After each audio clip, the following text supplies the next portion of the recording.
بسم اللہ الرحمن الرحیم۔ السلام علیکم، ہمارے چینل میں خوش آمدید ناظرین۔ آج آپ کے لیے میں انتہائی خوفناک، سنسنی خیز اور دلچسپ کہانی لے کر آئی ہوں، لیکن کہانی شروع کرنے سے پہلے آپ سے گزارش ہے کہ اگر آپ ہمارے چینل پر نئے ہیں تو ہماری چینل کو ضرور سبسکرائب کیجیے تاکہ آپ کو ہماری ویڈیوز سب سے پہلے ملیں۔ جیسے ہی رات کی سیاہی نے آسمان پر اپنا قبضہ جمایا، اس گھر میں پھیلے سناٹے بھی کچھ اور بڑھ گئے۔ اس نے کمرے میں بیٹھے بیٹھے کھڑکی سے باہر کا جائزہ لیا۔ نجمہ ہمیشہ کی طرح گھر کی لائٹس آن کیے بنا جا چکی تھی، اسی لیے اندھیرے کی چادر نے گھر کے سناٹے کے ساتھ مل کر عجیب پراسرار سا ماحول بنا دیا تھا۔ یکدم ہی اسے وحشت نے آ گھیرا۔ اس نے باہر آ کر جلدی جلدی سارے گھر کی روشنیاں جلا دی۔ شادی کا ہنگامہ ختم ہوتے ہی سب اپنے گھروں کو لوٹ گئے، اور جو شور شرابے سے تھک گئی تھی اب گھر کی خاموشیوں سے کاٹ کھانے کو دوڑ رہی تھی۔ ظاہر ہے سب کو جانا ہی تھا۔ اس کے سسرال میں ایک طرح سے کوئی تھا بھی نہیں۔ عارف کے ماں باپ کچھ سال پہلے وفات پا گئے تھے اور وہ اپنے ماں باپ کی اکلوتی اولاد تھا۔ بارات میں اس کے ماں باپ کے بہن بھائی اور ان کے بچے ہی شمائلہ کے سب سے قریبی سسرالی تھے، جو کہ ولیمے کے بعد اپنی مصروفیات کے باعث اپنے اپنے گھروں کو چلے گئے تھے۔ اور اب اس گھر میں شمائلہ تھی یا اس کا شوہر عارف۔ اس کی شادی ہوئے تیسرا ہفتہ شروع ہو چکا تھا اور اب تک کے عرصے میں عارف ایک خیال رکھنے والا اور محبت والا شوہر ثابت ہوا تھا، جس پر وہ کافی مطمئن تھی۔ عام طور پر عارف مغرب سے پہلے گھر آ جایا کرتا تھا، لیکن آج کسی میٹنگ کی وجہ سے لیٹ ہو گیا تھا۔ یار میرا آج کا دن بہت برا ہے۔ کیوں؟ کیا ہوا؟ سب خیریت تو ہے نا؟ فون پر عارف کی بات سن کر وہ سچ میں گھبرا گئی تھی۔ نہ جانے کیا ہو گیا؟ ہونا کیا تھا، ابھی آفس سے نکلنے کا سوچ ہی رہا تھا کہ ایک ایمرجنسی میٹنگ بلا لی گئی ہے اور ظالم سماج نے مجھے میری پیاری بیوی سے کچھ اور دیر کے لیے دور رکھنے کا انتظام کر لیا ہے۔ عارف نے منہ بسوڑتے ہوئے انوکھے انداز میں اپنے نہ آنے کا بتایا تو اس کے اس انداز پر شمائلہ کو ہنسی آ گئی۔ ہنس لو میری بے بسی پر، آ کر خبر لیتا ہوں تمہاری اچھی طرح۔ اس کا لہجہ معنی خیز ہوا تو شمائلہ کے گالوں پر گلاب رنگ بکھر گیا۔ اچھا سنو۔ جی کہیے۔ شمائلہ کی شرمآمیز خاموشی کو محسوس کر کے اس کے لہجے میں بولا تو وہ بمشکل یہی کہہ پائی، یار تنہائی سے دل گھبرائے تو میری تصویر سے باتیں کر لینا، تنہائی محسوس نہیں ہوگی۔ آزمودہ نسخہ ہے، شادی سے پہلے تمہاری تصویر سے باتیں کر کے آزما چکا ہوں۔ اچھا آپ میٹنگ کے لیے لیٹ ہو رہے ہیں، اللہ حافظ۔ اس سے پہلے کہ وہ اس رو میں بہہ کر کچھ اور کہتا، شمائلہ نے اللہ حافظ کا سٹاپ لگا کر اسے روک دیا۔ عارف کے شرارتی لہجے کو یاد کرتے ہوئے اس کا موڈ کافی حد تک اچھا ہو گیا تھا۔ وہ صحن میں لگے جھولے پر آ بیٹھی اور دھیرے دھیرے جھولا لیتے ہوئے بلا ارادہ ہلکے سروں میں گنگنانے لگی۔ اس کی آواز بہت خوبصورت تھی، گلوکاری کی کوئی تربیت نہ لینے کے باوجود اچھا خاصا گا لیا کرتی تھی، اسی لیے اسکول اور کالج میں اکثر اس سے گانا سنانے کی فرمائشیں بھی ہوتی رہتی تھی۔ یہی سب سوچتے ہوئے وہ ماضی کی خوبصورت یادوں کو دہرانے لگی۔ کسی آواز نے اسے چونکا دیا، تبھی اسے احساس ہوا کہ جھولے کی بیگ کو ٹیک لگا کر شاید وہ غنودگی میں چلی گئی تھی۔ ابھی وہ یہی یاد کرنے کی کوشش کر رہی تھی کہ اس نے کیا سنا، تبھی گھر کے اندرونی کمرے سے وہ آواز ایک بار پھر بلند ہوئی۔ بلا شبہ عارف اسے پکار رہا تھا۔ لو جی، کمرے میں پہنچ کر مجھے آواز دے رہے ہیں، یہاں سے گزرتے ہوئے کیوں نہ جگا لیا؟ اور میں بھی سوچوں میں کیسی گم ہوئی کہ گاڑی کی آواز تک نہیں آئی۔ اپنے بیڈ روم کی طرف بڑھتے ہوئے اس نے سوچا اور مسکراتے ہوئے دروازہ کھول کر کمرے میں داخل ہو گئی۔ کمرہ خالی تھا، بالکل ایسا جیسے وہ چھوڑ کر گئی تھی۔ اس کی نظریں خود بخود اٹیچ باتھ روم کے دروازے کی طرف گئیں، مگر وہاں بھی کسی کی موجودگی کا احساس نہ پا کر وہ آگے بڑھی اور باتھ روم کا ادھ کھلا دروازہ پورا کھول کر اندر جھانکا۔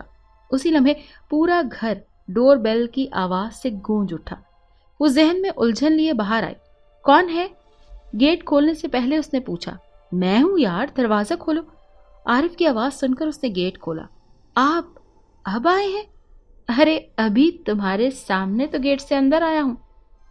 جی مگر کچھ دیر پہلے آپ نے بیڈ روم سے مجھے آواز دی تھی، میں یہاں جھولے پر بیٹھی آپ کا انتظار کر رہی تھی اور لو جی، آج ثابت ہو گیا کہ دل کو دل سے راہ ہوتی ہے۔ میرے دل نے تمہیں پکارا اور تمہارے دل نے میری آواز سن لی۔ ایک ہاتھ میں بریف کیس تھامے ہوئے اس نے دوسرے ہاتھ سے گھبرائی ہوئی شمائلہ کا ہاتھ تھام کر اپنے قریب کر کے ہلکے پھلکے لہجے میں کہتے ہوئے اسے پرسکون کرنے کی کوشش کی۔ میں سچ کہہ رہی ہوں عارف، وہ میرا وہم نہیں تھا۔ میں نے واضح طور پر آپ کی آواز سنی تھی، آپ نے مجھے پکارا تھا۔ شمائلہ ابھی اسی الجھن میں گرفتار تھی۔ یار ہو جاتا ہے کبھی کبھی ایسا، تم میرا انتظار کر رہی تھی اسی لیے تمہیں ایسا محسوس ہوا ہوگا۔ کم آن ریلیکس پلیز۔ اندر کی طرف بڑھتے ہوئے عارف نے ایک بار پھر اسے سمجھانے کی کوشش کی اور اس کی اس دلیل پر شمائلہ کافی حد تک مطمئن ہو گئی۔ آپ کی گاڑی کی آواز بھی نہیں آئی؟ یار میری گاڑی کچھ پرابلم کر رہی تھی تو مجھے اشفاق نے ڈراپ کیا ہے۔ آج میں نے اسے کہا کہ سامنے روڈ تک چھوڑ دے، بس اسی لیے تمہیں گاڑی کی آواز بھی نہیں آئی۔ اچھا اب ذرا جلدی سے کھانا لگا دو، بہت بھوک لگ رہی ہے۔ اسے تسلی دیتے ہوئے وہ موضوع بدل گیا تو شمائلہ کا دھیان بھی اس آواز سے ہٹ گیا اور وہ عارف کو فریش ہونے کا کہہ کر کچن کی طرف چلی گئی، کیونکہ بھوک تو اسے بھی لگ رہی تھی۔ رات کا جانے کون سا پہر تھا جب شمائلہ کی آنکھ کھل گئی۔ اس نے اپنے دائیں طرف سوتے عارف پر نظر ڈالی۔ وہ گہری نیند میں تھا۔ کمرے میں اس کی سانسوں کی سرسراہٹ صاف سنائی دے رہی تھی۔ کوئی چھوٹا بچہ بلک بلک کر رو رہا تھا۔ جانے کس کا بچہ ہے اور اس وقت اس قدر کیوں رو رہا ہے؟ لگتا ہے یا تو اسے بہت بھوک لگی ہے یا پھر وہ کسی تکلیف میں مبتلا ہے۔ اس نے کروٹ بدل کر سونے کی کوشش کی، لیکن اس کا دل بچے کے اس طرح رونے پر بے چین ہونے لگا۔ اسے یاد آیا کہ اس نے اس بچے کے رونے کی آواز کچھ دن پہلے بھی سنی تھی، لیکن زیادہ دھیان نہیں دیا کیونکہ گھر میں بہت سے لوگ موجود تھے جن میں چھوٹے بچے بھی تھے، لیکن اب اس گھر میں کوئی بچہ موجود نہیں تھا۔ وہ بھی یہاں رہنے والوں سے واقف نہیں ہوئی تھی، لیکن اتنا ضرور جانتی تھی کہ ان کے گھروں کے دائیں طرف خالی پلاٹ تھا جس پر چار دیواری کر کے محفوظ کر دیا گیا تھا۔ وہاں کسی بچے کے ہونے کا سوال ہی نہیں ہوتا، جبکہ بائیں طرف والے گھر میں صرف 2 انکل آنٹی رہتے تھے۔ ان کے بیٹے پڑھنے کے لیے باہر ملکوں میں گئے ہوئے تھے اور پھر شادی کر کے وہیں سیٹل ہو گئے تھے، لیکن انہوں نے باہر جا کر رہنے سے انکار کر دیا۔ اب وہ دونوں اکیلے ہی اس گھر میں رہتے تھے۔ کام والی صبح کے وقت آ کر کام کر جایا کرتی تھی اور ضرورت پڑتی تو کھانا بھی بنا جاتی۔ یہ ساری باتیں شمائلہ کو آنٹی نے خود ہی بتائی تھی جب مہمانوں کے جانے کے بعد شمائلہ آنٹی سے ملی تھی۔ ایک دن وہ شمائلہ اور عارف کو اپنے گھر چائے کی دعوت دینے آئے۔ سامنے کی طرف کی جگہ بھی فی الحال خالی تھی، وہاں ابھی کوئی گھر تعمیر ہی نہیں ہوا تھا۔ اچانک شمائلہ کو احساس ہوا کہ جیسے بچے کے رونے کی آواز قریب ہوتی جا رہی ہو۔ اس کے جسم میں سنسناہٹ دوڑ گئی۔ وہ بالکل بے اختیاری کے عالم میں اپنے کمرے سے نکلی اور اس کے قدم اس سمت کو بڑھنے لگے جدھر سے بچے کے رونے کی آواز آ رہی تھی۔ لاؤنج میں پہنچ کر اس کے قدموں کو بریک لگ گئی۔ وہ پھٹی پھٹی آنکھوں سے سامنے کا منظر دیکھنے لگی۔ ایک چھوٹا سا بچہ قالین پر لیٹا ہوا تھا۔ تبھی کچن میں کچھ ہلچل محسوس ہوئی، لیکن شمائلہ کی بالکل ہمت نہیں ہوئی کہ وہ کچن میں جا کر دیکھ سکے کہ وہاں کون ہے۔ تبھی کچن کے دروازے سے ایک عورت برآمد ہوئی۔ اس نے اپنے بچے کو بڑی سی سفید چادر میں چھپا کر رکھا تھا جس پر گلاب کے پھول بہت خوبصورتی اور صفائی سے کڑھائی کیے ہوئے تھے۔ چادر کا جو پلو سر پر تھا وہ کچھ اس انداز میں آگے جھکا ہوا تھا کہ پیشانی اور چہرے کا کافی حصہ چادر میں چھپ گیا تھا۔ عورت کے ہاتھ میں دودھ کا فیڈر تھا۔ وہ شمائلہ کی طرف دیکھے بغیر بچے کی طرف گئی اور اسے گود میں لیتے ہوئے فیڈر اس کے منہ میں لگا دیا۔ فیڈر منہ سے لگتے ہی بچہ یکدم خاموش ہو گیا اور شمائلہ بھی جیسے کسی ٹرانس سے باہر آ گئی۔ اسی لمحے اس عورت نے نظریں اٹھا کر شمائلہ کی طرف دیکھا۔ دونوں کی نظریں ملی۔ دوسرے ہی لمحے عورت اور بچہ وہاں سے ایسے غائب ہو گئے جیسے کبھی ان کا کوئی وجود ہی نہ تھا۔ شمائلہ کی ہلکی سی چیخ نکلی اور وہ بے ہوش ہو کر وہیں گر پڑی۔ اس کی آنکھ دوبارہ کھلی تو وہ اپنے کمرے میں بیڈ پر لیٹی ہوئی تھی۔ عارف نے اس کا ہاتھ تھاما ہوا تھا اور کرسی پر بیٹھا فکر مندی سے اسے ہی دیکھ رہا تھا۔ کیسا محسوس کر رہی ہو اب؟ اس نے آنکھیں کھولی اور عارف کو اپنے پاس بیٹھا دیکھا۔ کیسی ہو تم؟ لاؤنج میں کیا کرنے گئی تھی؟ عارف کے پوچھنے پر شمائلہ کو ساری بات پھر سے یاد آ گئی کہ کس طرح وہ جاگی اور کیسی غیر مرئی قوت کے زیر اثر لاؤنج میں پہنچی اور وہاں اس بچے اور عورت کو دیکھا، اور پھر جیسے ہی یکدم وہ لوگ غائب ہو گئے تو وہ نئے سرے سے خوفزدہ ہو گئی۔ عارف کے ہاتھوں کو مضبوطی سے تھامے ہوئے وہ اس کے گلے لگ کر رونے لگی اور دھیرے دھیرے اسے ساری بات بتا دی۔ میرا خیال ہے تمہیں کوئی وہم ہوا ہے کہ تم نے کوئی خواب دیکھا ہوگا۔ یہ سب کچھ فلمی کہانیوں میں ہوتا ہے یار، حقیقت میں یہ سب نہیں ہوتا۔ وہ خواب یا میرا وہم نہیں تھا عارف. اس دن بھی میں نے بیڈ روم میں آپ کی آواز سنی تھی, اور اب یہ عورت اور بچہ. مجھے اس گھر سے خوف آنے لگا ہے. ضرور یہاں کوئی بھوت پریت کا چکر ہے. پلیز مجھے کہیں اور لے چلیں. وہ اسی طرح روتے ہوئے بولتی گئی. عارف خاموشی سے اس کی ساری باتیں سنتا رہا. اس کے چہرے کے تاثرات ہر لمحہ بدل رہے تھے. کبھی وہ پریشان دکھائی دینے لگتا تو کبھی اس کی آنکھوں سے خوف جھلکنے لگتا, کبھی ندامت اور کبھی بے بسی دکھائی دیتی. لیکن شمائلہ کا دھیان اس کی طرف تھا ہی نہیں کہ وہ یہ سب دیکھ پاتی. وہ ابھی تک عارف کی باہوں میں سمٹی سسکیاں بھر رہی تھی. وہ واقعہ تو جیسے آغاز تھا. اس کے بعد دن بھر وہ عورت اور بچہ بار بار شمائلہ کو دکھائی دیتے. کبھی عورت بچے کو لوری سنا کر سلاتی تو کبھی کچن میں اس کے دودھ کی بوتل بناتی نظر آتی. اگرچہ وہ شمائلہ کو کوئی نقصان نہیں پہنچاتی, لیکن پھر بھی شمائلہ ان سے خوف محسوس کرتی. عارف اس کی ان باتوں کو وہم کہہ کر ٹال جاتا. شمائلہ دھیرے دھیرے خود کو نفسیاتی مریضہ محسوس کرنے لگی. کوئی ایسا تھا بھی نہیں جس کے ساتھ وہ اپنا مسئلہ شیئر کرتی. اس کا ایک ہی بھائی تھا جو کئی سال پہلے سعودی عرب شفٹ ہو گیا تھا, اور شمائلہ کی شادی کے بعد گھر میں ماں باپ اکیلے رہ گئے تو وہ ان کو بھی اپنے ساتھ ہی لے گیا. فون پر ماں سے بات کرتے ہوئے اسے کئی بار خیال آتا کہ ان سے اپنی پریشانی کہے, لیکن پھر یہ سوچ کر کہ اتنی دور بیٹھی ماں کو کیا پریشان کرنا, وہ خاموش ہو جاتی. کیا بات ہے, آج کل بہت تھکی تھکی رہنے لگی ہو. طبیعت تو ٹھیک ہے نا تمہاری؟ طبیعت تو ٹھیک ہے, لیکن دماغ خراب ہو گیا ہے میرا اس گھر میں رہ رہ کر. آپ کو میری کوئی پرواہ نہیں ہے. میں سارا وقت کتنی ٹینشن اور خوف میں مبتلا رہتی ہوں. اس روز عارف کے پوچھنے پر وہ پھٹ پڑی. کیا چاہتی ہو تم؟ کیا کروں میں؟ کم از کم یہ گھر تبدیل کر لیں, مجھے کہیں اور لے چلیں پلیز. وہ منتیں کرنے پر اتر آئی. گھر بدلنے سے کچھ نہیں ہوگا شمائلہ. عارف کے لہجے میں محسوس کی جانے والی بے بسی تھی. آپ ایسا کہہ سکتے ہیں, میرے کہنے سے ایک بار گھر تبدیل کر کے تو دیکھیں. ٹھیک ہے, تمہاری تسلی کے لیے یہ بھی کر لیتا ہوں, حالانکہ اس سے کوئی فرق نہیں پڑنے والا. تو کب تک چلے جائیں گے ہم یہاں سے؟ شمائلہ نے عارف کے کہنے پر آخری بات بولی. انشاءاللہ بہت جلد. شمائلہ کے چہرے پر پھیلتی خوشی اور جوش کے تاثرات پیدا ہوتے دیکھ کر عارف نے بھی خوشگوار لہجے میں جواب دیا. Thank you. You are welcome my home minister صاحبہ. چلو اب فٹافٹ کھانا لگا دو. میں آج لنچ بھی نہیں کر کے آیا. میں بس 5 منٹ میں کھانا لگا دیتی ہوں, آپ فریش ہو کر آ جائیں. آج بہت دن بعد شمائلہ نے نارمل انداز میں بات کی. اسے اس طرح دیکھ کر عارف کو بھی بہت سکون محسوس ہوا, لیکن اس کا ذہن آنے والے کل کے بارے میں سوچ رہا تھا. یہ بیٹھے بٹھائے تمہیں گھر بدلنے کی کیا سوچی؟ اچھا خاصا خوبصورت گھر تھا تمہارا, اور کتنا پرسکون علاقہ ہے. ایسا گھر آسانی سے کہاں ملتا ہے؟ شمائلہ کی ماں فون پر اسے ڈانٹ رہی تھی, جبکہ گھر بدلنے پر وہ خود کو بہت پرسکون محسوس کر رہی تھی. یہ گھر بھی اچھا ہے امی, اور سب سے اچھی بات کہ عارف کے آفس کے بہت قریب ہے. اب انہیں صبح شام زیادہ سفر بھی نہیں کرنا پڑتا. رات کو کئی بار دفتر سے لیٹ ہو جاتے ہیں تو پریشانی ہوتی ہے. آپ کو تو پتا ہے آج کل کے حالات. ہاں یہ بات تو تمہاری بالکل ٹھیک ہے, مجھے بھی تم لوگوں کی بہت فکر رہتی ہے. کتنی بار کہا ہے عارف میاں سے کہ تمہیں لے کر ہمارے پاس ہی آ جائے. اچھا پڑھا لکھا لڑکا ہے, نوکری مل جائے گی اور تم لوگ ہمارے پاس بھی رہو گے. مگر وہ ہے کہ بس امی جی کہہ کر بات ٹال جاتا ہے. تم بات کرو نا اس سے, تم کہو گی تو شاید وہ تیار ہو جائے گا. شمائلہ نے ایک ماں کی نفسیات کو ذہن میں رکھتے ہوئے بات کی تو وہ فوراً اس کے فیصلے پر رضامند ہو گئی.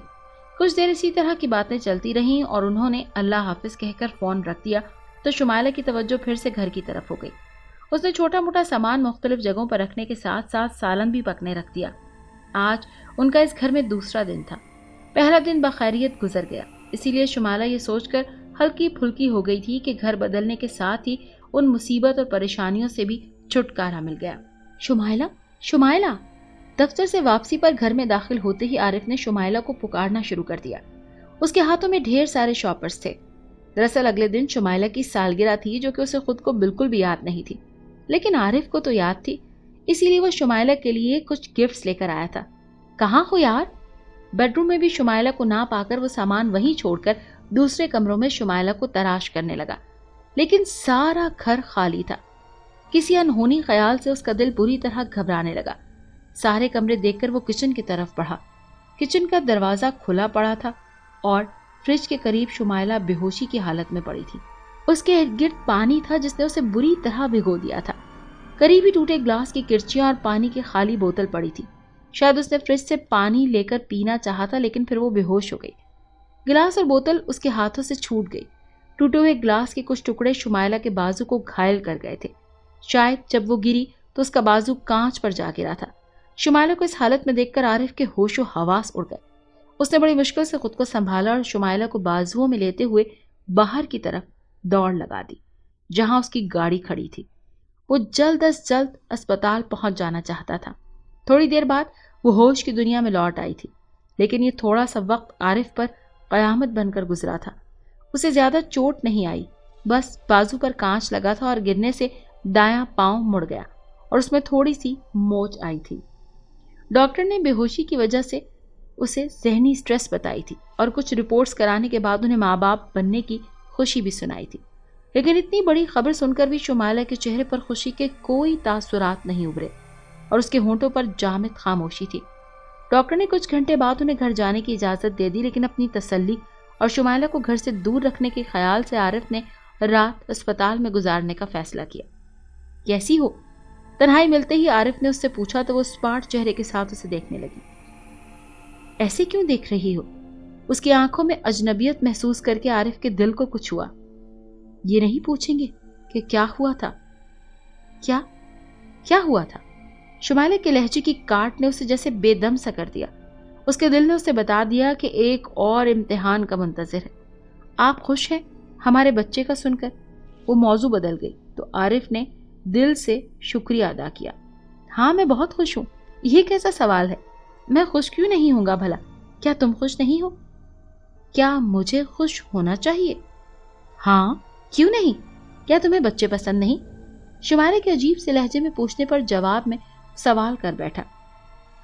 کیا میں اس لیے بچہ پیدا کروں کہ ایک دن اس کا باپ اسے اور اس کی ماں کو قتل کر دے گا؟ شمائلہ کے سرد لہجے میں پوچھنے پر عارف کے چہرے پر ایک رنگ آ کر گزر گیا۔ آج تمہیں مارکیٹ جانا تھا، کون ملا تھا تمہیں وہاں؟ اس مظلوم کی ماں جس کی بیٹی اور نواسے کو قتل کر کے قاتل آزاد گھوم رہا ہے تاکہ پھر کسی کا خون کر سکے۔ Shut up, just shut up. Arif کا لہجہ ضبط کی شدت سے سرخ پڑ گیا۔ ہاں میں مانتا ہوں میں قاتل ہوں۔ میں نے عدالت میں بھی اپنا جرم کا اعتراف کیا تھا، مگر جج نے مجھے کوئی سزا نہیں سنائی، بلکہ ہمیشہ کے لیے اس عذاب جیسی زندگی کے حوالے کر دیا۔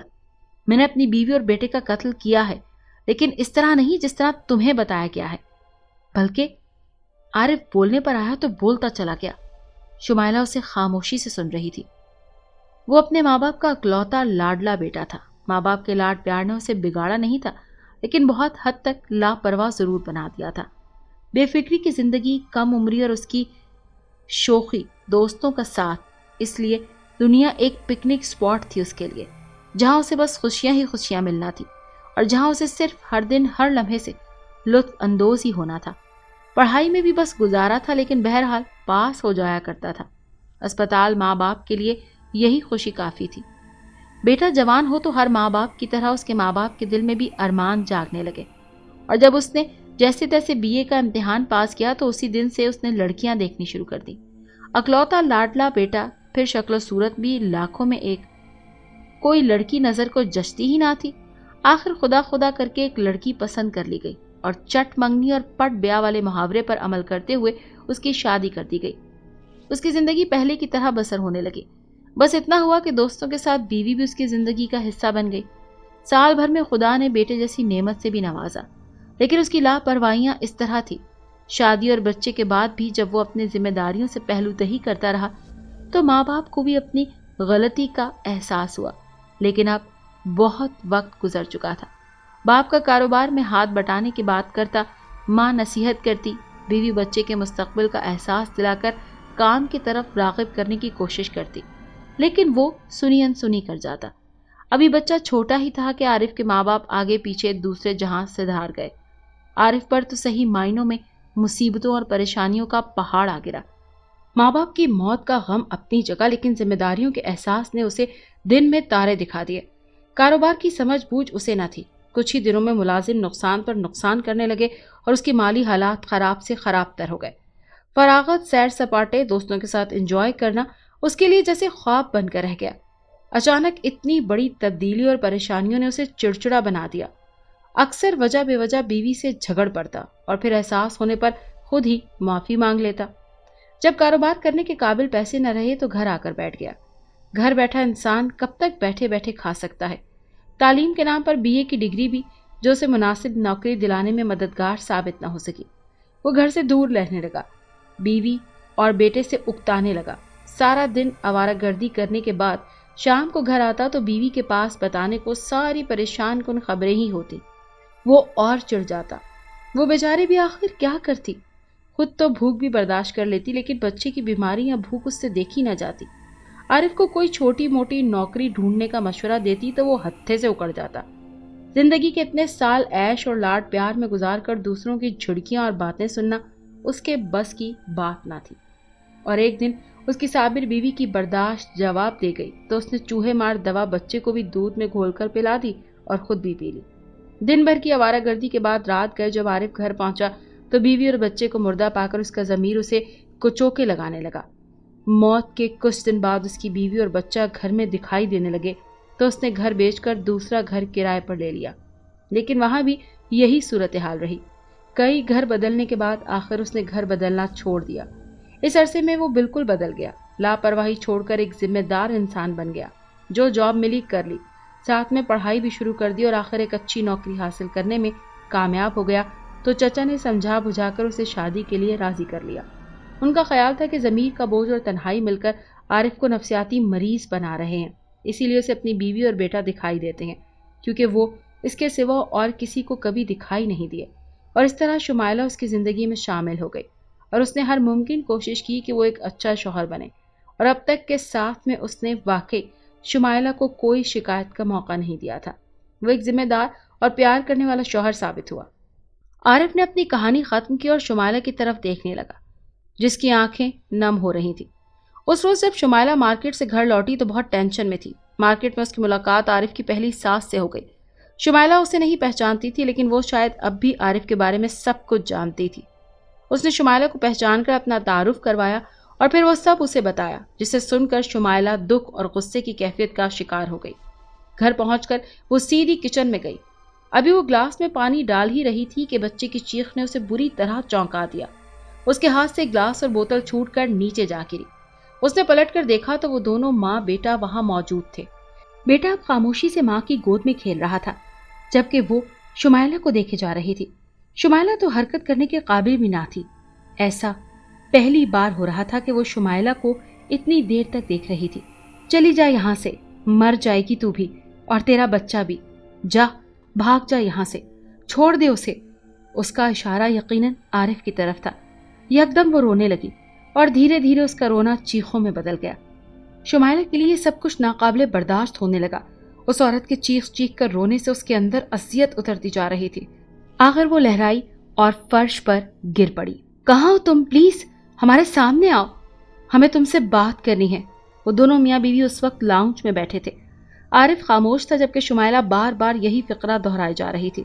آخر وہ دونوں ماں بیٹا اس کے سامنے والے صوفے پر بیٹھے دکھائی دینے لگے۔ میں نے تمہیں کہا تھا نا یہاں سے چلی جاؤ، مانی نہیں تم نے میری بات؟ عورت کے لہجے میں غصے کے ساتھ شکایت بھی تھی۔